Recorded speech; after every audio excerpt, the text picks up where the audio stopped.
Hello from Waymo. As we get going. Depuis quelques années, la voiture autonome est devenue un symbole majeur de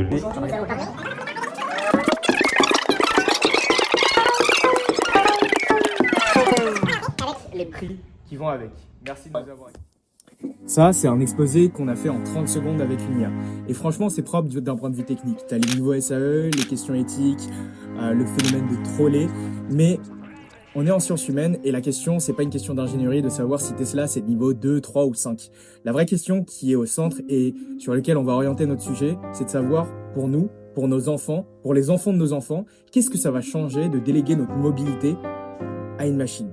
Et là, on parle d'autonomie, non pas au sens d'ingénieur, mais au sens purement humain. Est-ce qu'on va réussir à garder notre autonomie dans ce monde ? La voiture autonome, certes, on peut la vendre comme un produit, moins d'accidents, moins de stress, plus de confort, mais vu d'un peu plus loin, est-ce qu'elle serait pas tout un symbole ? Parce que c'est un objet qui condense une tendance beaucoup plus large, la délégation progressive de nos capacités mentales à des systèmes plus techniques. Ça, c'est quelque chose qu'on connaît déjà. On n'apprend plus une ville, on suit le GPS, on n'écrit même plus vraiment de mail, on formule tout par une IA. Et ça, les psychologues, ils l'ont théorisé et ils appellent ça le cognitive offloading, le fait de déporter notre mémoire, notre attention, nos décisions sur des outils plus externes. Donc en fin de compte, la voiture autonome, c'est cette logique poussée au bout.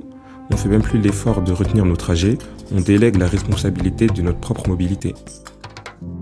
Des philosophes comme Bernard Stiegler parlent de la technique comme d'un pharmacone, à la fois remède et poison. Elle sera un remède si les voitures autonomes réduisent vraiment les accidents, mais sera un poison si, à force de laisser les systèmes faire à notre place, on perd des savoir-faire. Le savoir de conduire, le savoir de s'orienter, mais aussi le simple réflexe de faire attention. Ivan Illich, lui, distingue les outils qui nous rendent plus libres et ceux qui finissent par nous rendre plus dépendants. Un outil est sain tant qu'il augmente notre autonomie. Il devient alors toxique quand on ne peut plus vivre sans. Est-ce que la voiture autonome va rester un outil ou devenir une sorte de monopole de la mobilité au point qu'on ne saura plus se débrouiller sans elle?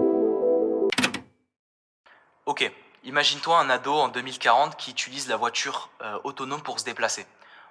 D'un point de vue logique, on ne peut pas vraiment lui reprocher. C'est son air, il utilise ces outils-là. Mais d'un autre côté, est-ce que vraiment il ne perd pas son autonomie? En effet, il ne va jamais utiliser quelconque capacité d'orientation, ni en aucun cas planifier ses trajets. Et ça, c'est pas la première fois que ça nous arrive. Au 19e siècle, quand les machines ont remplacé une grande partie du travail physique, on a vu apparaître quelque chose de nouveau, le sport santé. On s'est mis à courir non pas pour fuir un danger, mais pour entretenir le corps. À soulever des poids non pas pour travailler, mais pour ne pas se ramollir. Des sociologues comme Norbert Elias montrent que le sport moderne est né comme une réponse à une société où le corps ne travaillait plus comme avant. Aujourd'hui, on vit la même chose mais avec l'esprit. Les machines commencent à prendre le travail mental, planifient, elles écrivent, elles traduisent, et on voit en parallèle exploser des disciplines comme les échecs, les puzzles, tout ce qui ressemble à des sports mentaux. C'est des activités qui produisent rien économiquement, mais qui existent pour une chose, garder notre cerveau éveillé dans un monde où on pourrait très vite s'endormir en pilotage automatique. Et finalement, la voiture autonome, vue comme ça, c'est une étape de plus vers un monde où la tentation sera de ne plus rien faire de nous-mêmes, ni physiquement, ni mentalement.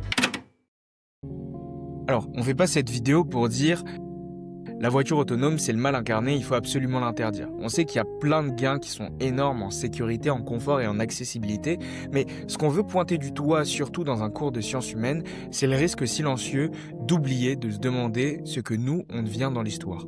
On a commencé ce travail en laissant une IA faire notre exposé à notre place. C'est pratique, mais si on commence à faire ça pour tout, exposé, trajet, décision, qu'est-ce qui vraiment reste de notre autonomie? Alors, la vraie question, c'est peut-être pas de se demander est-ce que les voitures vont devenir autonomes, ni même quand est-ce qu'elles seront autonomes, mais plutôt est-ce que nous, on va réussir à le rester dans un monde où déléguer devient toujours plus facile?